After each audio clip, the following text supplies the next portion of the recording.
ఈరోజు బైబిల్ అధ్యయనం ఆదికాండము 31 నుండి 32 అధ్యాయాలు. ప్రార్థన. ప్రియమైన దేవా, మీ వాక్యాన్ని అధ్యయనం చేయడానికి మాకు సమయం ఇచ్చినందుకు ధన్యవాదాలు. మేము మీ వాక్యాన్ని విన్నప్పుడు మా మనస్సులను పునరుద్ధరించండి మరియు మాకు అవగాహనను ఇవ్వండి. యేసు నామములో ఆమెన్. ఆదికాండము 31వ అధ్యాయం. లాబాను కుమారులు, మన తండ్రికి కలిగినది యావత్తును యాకోబు తీసుకుని, మన తండ్రికి కలిగిన దాని వలన ఈ యావదాస్తి సంపాదించనని చెప్పుకొనిన మాటలు యాకోబు వినెను. మరియు అతడు లాబాను ముఖము చూచినప్పుడు అది నిన్న మొన్న ఉండినట్లు అతని ఎడల ఉండలేదు. అప్పుడు యెహోవా, నీ పితరుల దేశమునకు నీ బంధువుల యొద్దకు తిరిగి వెళ్ళుము, నేను నీకు తోడైయుండెదనని యాకోబుతో చెప్పగా, యాకోబు పొలములో తన మంద యొద్దకు రాహేలును లేయాను పిలువనంపి వారితో ఇట్లనెను, మీ తండ్రి కటాక్షము నిన్న మొన్న నా మీద ఉండినట్లు ఇప్పుడు నా మీద నుండలేదని నాకు కనబడుచున్నది. అయితే నా తండ్రి యొక్క దేవుడు నాకు తోడైయున్నాడు. మీ తండ్రికి నా యావచ్చక్తితో కొలువు చేసితినని మీకు తెలిసేయున్నది. మీ తండ్రి నన్ను మోసపుచ్చి 10 మార్లు నా జీతము మార్చెను, అయినను దేవుడు అతని నాకు హాని చేయనీయలేదు. అతడు, పొడలుగలవి నీ జీతమగునని చెప్పిన ఎడల అప్పుడు మందలన్నీయు పొడలుగల పిల్లలనీనెను. చారలుగలవి నీ జీతమగునని చెప్పిన ఎడల అప్పుడు మందలన్నీయు చారలుగల పిల్లలనీనెను. అట్లు దేవుడు మీ తండ్రి పశువులను తీసి నాకిచ్చెను. మందలు చూలుకట్టు కాలమున నేను స్వప్నమందు కన్నులెత్తి చూడగా, గొర్రెలను దాటు పొట్టేళ్లు చారలైనను పొడలైనను మచ్చలైనను గలవయుండెను. మరియు ఆ స్వప్నమందు దేవుని దూత యాకోబు అని నన్ను పిలువగా, చిత్తము ప్రభువా అని చెప్పితిని. అప్పుడు ఆయన, నీ కన్నులెత్తి చూడుము, గొర్రెలను దాటుచున్న పొట్టేళ్లన్నీయు చారలైనను పొడలైనను మచ్చలైనను గలవి. ఎలయనగా లాబాను నీకు చేయుచున్నది యావత్తును చూచితిని. నీవెక్కడ స్తంభము మీద నూనె పోసితివో, ఎక్కడ నాకు మ్రొక్కుబడి చేసితివో ఆ బేతేలు దేవుడను నేనే. ఇప్పుడు నీవు లేచి ఈ దేశములో నుండి బయలుదేరి నీవు పుట్టిన దేశమునకు తిరిగి వెళ్ళుమని నాతో చెప్పెననెను. అందుకు రాహేలును లేయాయు, ఇంకా మా తండ్రి ఇంట మాకు పాలు పంపులెక్కడివి? అతడు మమ్మును అన్యులుగా చూచుటలేదా? అతడు మమ్మును అమ్మివేసి మాకు రావలసిన ద్రవ్యమును బొత్తుగా తినివేశెను. దేవుడు మా తండ్రి యొద్ద నుండి తీసివేసిన ధనమంతయు మాదియు మా పిల్లలదియునైయున్నది గదా. కాబట్టి దేవుడు నీతో చెప్పినట్లెల్ల చేయుమని అతనికుత్తరమియ్యగా, యాకోబు లేచి తన కుమారులను తన భార్యలను ఒంటెల మీద నెక్కించి కనాను దేశమునకు తన తండ్రి అయిన ఇస్సాకు నొద్దకు వెళ్ళుటకు తన పశువులన్నిటినీ, తాను సంపాదించిన సంపద యావత్తును, పద్దనరాములో తాను సంపాదించిన ఆస్తి యావత్తును తీసుకునిపోయెను.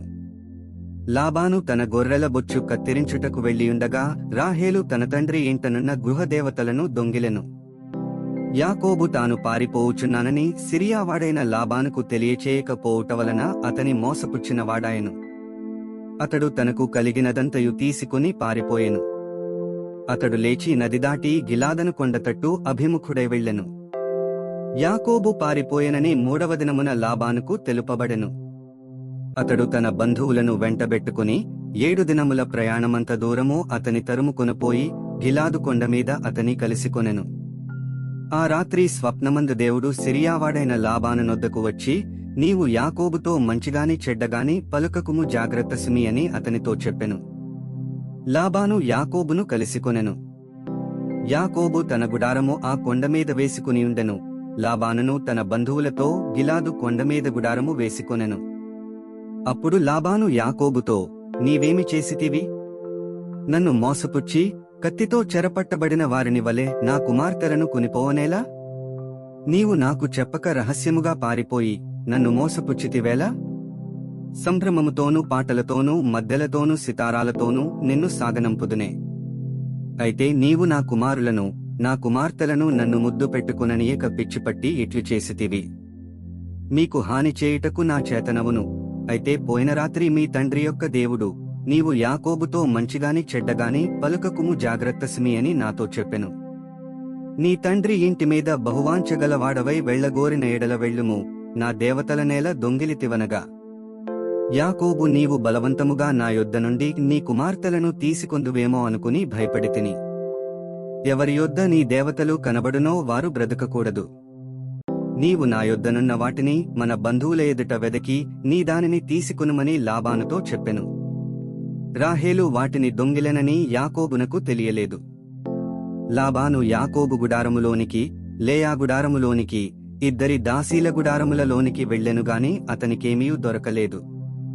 తరువాత అతడు లేయా గుడారములో నుండి బయలుదేరి రాహేలు గుడారములోనికి వెళ్ళెను. రాహేలు ఆ విగ్రహములను తీసుకుని ఒంటె సామగ్రిలో పెట్టి వాటిమీద కూర్చుండెను. కాగా లాబాను ఆ గుడారమందంతటను తడవి చూచినప్పటికిని అవి దొరకలేదు. ఆమె తన తండ్రితో, తమ ఎదుట నేను లేవలేనందున తాము కోపపడకూడదు, నేను కడగానున్నానని చెప్పెను. అతడెంత వెదకినను ఆ విగ్రహములు దొరకలేదు. యాకోబు కోపపడి లాబానుతో వాదించి అతనితో, నీవిట్లు మండిపడి నన్ను తరుమనేలా? నేను చేసిన ద్రోహమేమి, పాపమేమి? నీవు నా సమస్త సామగ్రి తడివి చూచిన తరువాత నీ ఇంటి వస్తువులన్నిటిలో ఏది దొరికెను? నా వారి ఎదుటను నీ వారి ఎదుటను అది ఇట్లు తెచ్చిపెట్టుము, వారు మన ఉభయుల మధ్య తీర్పు తీర్చుదురు. ఈ 20 ఏండ్లు నేను నీ యొద్దనుంటిని. నీ గొర్రెలైనను మేకలైనను ఈచుకుని పోలేదు, నీ మంద పొట్టేళ్లను నేను తినలేదు. దుష్ట మృగముల చేత చీల్చబడిన దానిని నీ యొద్దకు తేక ఆ నష్టము నేనే పెట్టుకొంటిని. పగటియందు దొంగిలింపబడిన దాని నేమి, రాత్రియందు దొంగిలింపబడిన దాని నేమి నా యొద్ద పుచ్చుకొంటివి. నేను ఈలాగుంటిని. పగటి ఎండకును రాత్రి మంచుకును నేను క్షీణించిపోతిని, నిద్ర నా కన్నులకు దూరమాయెను. ఇదివరకు నీ ఇంటిలో 20 ఏండ్లు ఉంటిని. నీ ఇద్దరి కుమార్తెల నిమిత్తము 14 ఏండ్లను, నీ మంద నిమిత్తము 6 ఏండ్లను నీకు కొలువు చేసితిని. అయినను నీవు నా జీతము 10 మారులు మార్చితివి.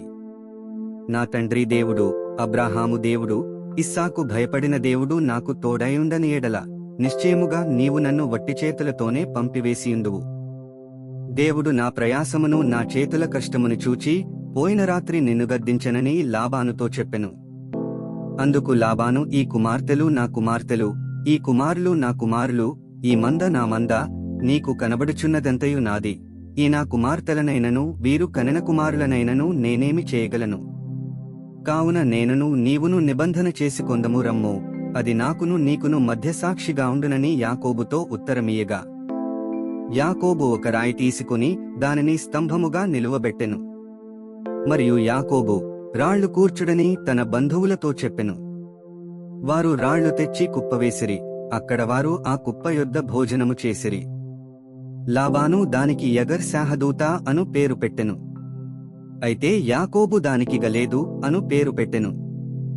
లాబాను, నేడు ఈ కుప్ప నాకును నీకును మధ్య సాక్షిగా ఉండునని చెప్పెను. కాబట్టి దానికి గలేదను పేరు పెట్టెను. మరియు మనము ఒకరికొకరము దూరముగానుండగా యెహోవా నాకును నీకును మధ్య జరుగునది కనిపెట్టునని చెప్పెను గనుక దానికి మిస్పా అను పేరు పెట్టబడెను. అంతటా లాబాను, నీవు నా కుమార్తెలను బాధపెట్టినను, నా కుమార్తెలనుగాక ఇతర స్త్రీలను పెండ్లి చేసుకొనినను. చూడుము, మన యొద్ద ఎవరును లేరు గదా, నాకును నీకును దేవుడే సాక్షి అని చెప్పెను. మరియు లాబాను, నాకును నీకును మధ్య నేను నిలిపిన ఈ స్తంభమును చూడుము, ఈ కుప్ప చూడుము. హాని చేయవలెనని నేను ఈ కుప్ప దాటి నీ యొద్దకు రాకను, నీవు ఈ కుప్పను ఈ స్తంభమును దాటి నా యొద్దకు రాకను ఉండుటకు ఈ కుప్ప సాక్షి, ఈ స్తంభమును సాక్షి. అబ్రాహాము దేవుడు, నాహోరు దేవుడు, వారి తండ్రి దేవుడు మన మధ్య న్యాయము తీర్చునని చెప్పెను. అప్పుడు యాకోబు తన తండ్రి అయిన ఇస్సాకు భయపడిన దేవుని తోడని ప్రమాణము చేసెను. యాకోబు ఆ కొండమీద బలి అర్పించి భోజనము చేయుటకు తన బంధువులను పిలువగా వారు భోజనము చేసి కొండమీద ఆ రాత్రి వెళ్లబుచ్చిరి. తెల్లవారినప్పుడు లాబాను లేచి తన కుమారులను తన కుమార్తెలను ముద్దు పెట్టుకుని వారిని దీవించి బయలుదేరి తన ఊరికి వెళ్లిపోయెను. ఆదికాండము 32వ అధ్యాయం. యాకోబు తన త్రోవను వెళ్ళుచుండగా దేవదూతలు అతనిని ఎదుర్కొనిరి. యాకోబు వారిని చూచి, ఇది దేవుని సేన అని చెప్పి ఆ చోటికి మహనయీము అను పేరు పెట్టెను. యాకోబు ఎదోము దేశమున అనగా శేయీరు దేశముననున్న తన సహోదరుడైన ఏశావునొద్దకు దూతలను తనకు ముందుగా పంపి, మీరు నా ప్రభువైన ఏశావుతో, ఇంతవరకు నేను లాబాను నొద్ద నివసించియుంటిని. నాకు పశువులు, గాడిదలు, మందలు, దాసదాసీజనమును కలరు. నీ కటాక్షము నాయందు కలుగునట్లుగా నా ప్రభువునకిది తెలియచేయనంపితినని నీ సేవకుడైన యాకోబు అననని చెప్పుడని వారికాజ్ఞాపించెను. ఆ దూతలు యాకోబు నొద్దకు తిరిగి వచ్చి, మేము నీ సహోదరుడైన ఏశావు నొద్దకు వెళ్ళితివి, అతడు 400 మందితో నిన్ను ఎదుర్కొనవచ్చుచున్నాడని చెప్పగా, యాకోబు మిక్కిలి భయపడి తొందరపడి, ఏశావు ఒక గుంపు మీదికి వచ్చి దాని హతము చేసిన ఎడల మిగిలిన గుంపు తప్పించుకుని పోవుననుకుని తనతోనున్న జనులను, మందలను, పశువులను, ఒంటెలను 2 గుంపులుగా విభాగించెను. అప్పుడు యాకోబు, నా తండ్రియైన అబ్రాహాము దేవా, నా తండ్రియైన ఇస్సాకు దేవా, నీ దేశమునకు నీ బంధువుల యొద్దకు తిరిగి వెళ్ళుము, నీకు మేలు చేసెదనని నాతో చెప్పిన యెహోవా, నీవు నీ సేవకునికి చేసిన సమస్తమైన ఉపకారములకును సమస్త సత్యమునకును అపాత్రుడను, ఎట్లనగా నా చేతికర్రతో మాత్రమే ఈ యొర్దాను దాటితిని, ఇప్పుడు నేను 2 గుంపులైతిని. నా సహోదరుడైన ఏశావు చేతి నుండి దయచేసి నన్ను తప్పించుము, అతడు వచ్చి పిల్లలతో తల్లిని నన్ను చంపునేమో అని అతనికి భయపడుచున్నాను. నేను నీకు తోడై నిశ్చయముగా మేలు చేయిచు, విస్తారమగుట వలన లెక్కింపలేని సముద్రపు ఇసుకవలే నీ సంతానము విస్తరింపజేయుదునని సెలవిచ్చితివే అనెను. అతడు అక్కడ ఆ రాత్రి గడిపి తాను సంపాదించిన దానిలో తన అన్నయైన ఏశావు కొరకు ఒక కానుకను, అనగా 200 మేకలను, 20 మేకపోతులను, 200 గొర్రెలను, 20 పొట్టేళ్లను, 30 పాడి ఒంటెలను వాటి పిల్లలను, 40 ఆవులను, 10 ఆబోతులను, 20 ఆడుగాడిదలను, 10 గాడిద పిల్లలను తీసుకుని మందమందను వేరువేరుగా తన దాసుల చేతికప్పగించి, మీరు మందకు నడుమ ఎడముంచి నాకంటే ముందుగా సాగిపోండని తన దాసులతో చెప్పెను. మరియు వారిలో మొదటివానితో, నా సహోదరుడైన ఏశావు నిన్ను ఎదుర్కొని నీవెవరివాడవు? ఎక్కడికి వెళ్ళుచున్నావు? నీ ముందరనున్నవి ఎవరివని నిన్ను అడిగిన ఎడల, నీవు ఇవి నీ సేవకుడైన యాకోబువి, ఇది నా ప్రభువైన ఏశావు కొరకు పంపబడిన కానుక, అదిగో అతడు మా వెనుక వచ్చుచున్నాడని చెప్పుమని ఆజ్ఞాపించెను. అట్లతడు, నేను ముందుగా పంపుచున్న కానుక వలన అతని సమాధానపరచిన తరువాత నేను అతని ముఖము చూచెదను, అప్పుడతడు ఒకవేళ నన్ను కటాక్షించుననుకుని మీరు ఏశావును చూచినప్పుడు ఆ చొప్పున అతనితో చెప్పవలేననియు, మీరు ఇదిగో నీ సేవకుడైన యాకోబు మా వెనుక వచ్చుచున్నాడని చెప్పవలెననియు 2వ వానికిని 3వ వానికిని మందల వెంబడి వెళ్లిన వారికందరికిని ఆజ్ఞాపించెను. అతడు కానుకను తనకు ముందుగా పంపించి తాను గుంపులో ఆ రాత్రి నిలిచెను. ఆ రాత్రి అతడు లేచి తన 2 భార్యలను, తన 2 దాసీలను, తన 11 మంది పిల్లలను తీసుకుని యబ్బోకురేవు దాటిపోయెను. యాకోబు వారిని తీసుకుని ఆ ఏరు దాటించి తనకు కలిగినదంతయు పంపివేసెను. యాకోబు ఒక్కడు మిగిలిపోయెను.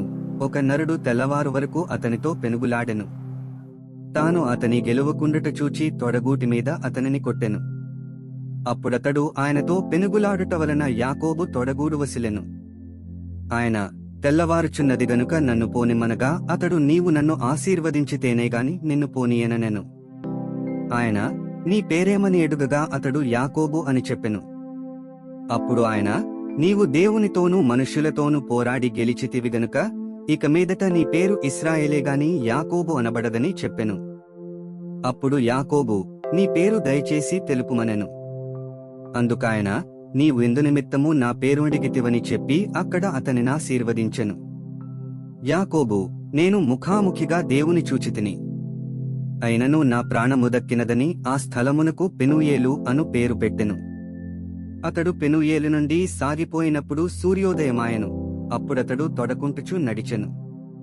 అందుచేత ఆయన యాకోబు తొడగూటి మీది తుంటినరము కొట్టినందున నేటి వరకు ఇశ్రాయేలీయులు తొడగూటి మీదనున్న తుంటినరము తినరు. 31 నుండి 32 అధ్యాయాలు చదివియున్నాము. ముగింపు ప్రార్థన. సర్వశక్తిమంతుడైన దేవా, నీవే మార్గము, సత్యము మరియు జీవము. చదివిన వాక్యాన్ని మీ కృప ద్వారా మా హృదయాలలో ఉంచుకుని మా జీవితంలో అన్వయించుకోవడానికి మాకు సహాయం చేయండి. ఆమెన్.